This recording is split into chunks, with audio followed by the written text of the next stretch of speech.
બિલખામાં પ્રજાપિતા બ્રહ્માકુમારી ઈશ્વરીય વિદ્યાલયના શાંતિરથનું ભવ્ય સ્વાગત। શાંતિ અને રાજયોગનો સંદેશ આપવા બિલખા પહોંચ્યો શાંતિરથ। નમસ્કાર, સહજ ન્યૂઝ સાથે હું છું ગોપાલ ભેસાણિયા। બિલખાથી અમારા પ્રતિનિધિ આશીષ વસાવડા પાસેથી મળતી માહિતી મુજબ બિલખા શહેરમાં પ્રજાપિતા બ્રહ્માકુમારી ઈશ્વરીય વિશ્વવિદ્યાલયના શાંતિરથનું ભવ્ય સ્વાગત કરવામાં આવ્યું હતું। આ અવસર પર મોટી સંખ્યામાં વિદ્યાલયના અનુયાયીઓ, ગ્રામજનો અને આગેવાનો ઉપસ્થિત રહ્યા હતા। પ્રજાપિતા બ્રહ્માકુમારી ઈશ્વરીય વિશ્વવિદ્યાલય દ્વારા સમગ્ર વિશ્વમાં શાંતિ સ્થાપવાના હેતુથી million minutes of speech project અંતર્ગત સમગ્ર ગુજરાતમાં શાંતિ રથ ફરે છે। આ જ રથ આજે બિલખા પહોંચ્યો હતો। શાંતિ રથ બિલખા પહોંચતા જ બિલખા બ્રહ્માકુમારી કેન્દ્રની બહેનો બ્રહ્માકુમારી રશ્મિબેન, હંસાબેન તેમજ ગામના સરપંચ ભાવનાબેન સાબલપરા અને અન્ય આગેવાનો દ્વારા તેમનું આત્મીય સ્વાગત કરવામાં આવ્યું હતું।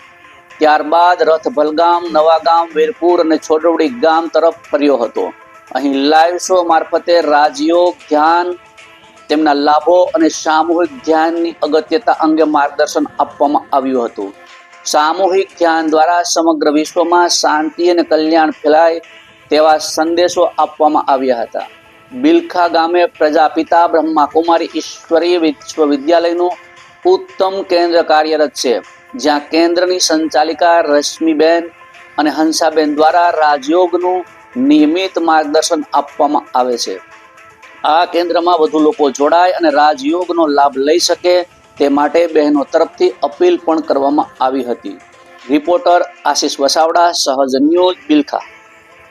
શાંતિ આજ રોજ પ્રજાપિતા બ્રહ્માકુમારી ઈશ્વરીય વિશ્વવિદ્યાલય દ્વારા આખા ગુજરાત તરફથી એક 100 કરોડ શાંતિ મિનિટનું દાનનું એક આ અભિયાન ચાલુ કર્યું છે, જેનો શાંતિ આ રથ આજે આ બિલખાના આંગણે આવ્યો છે।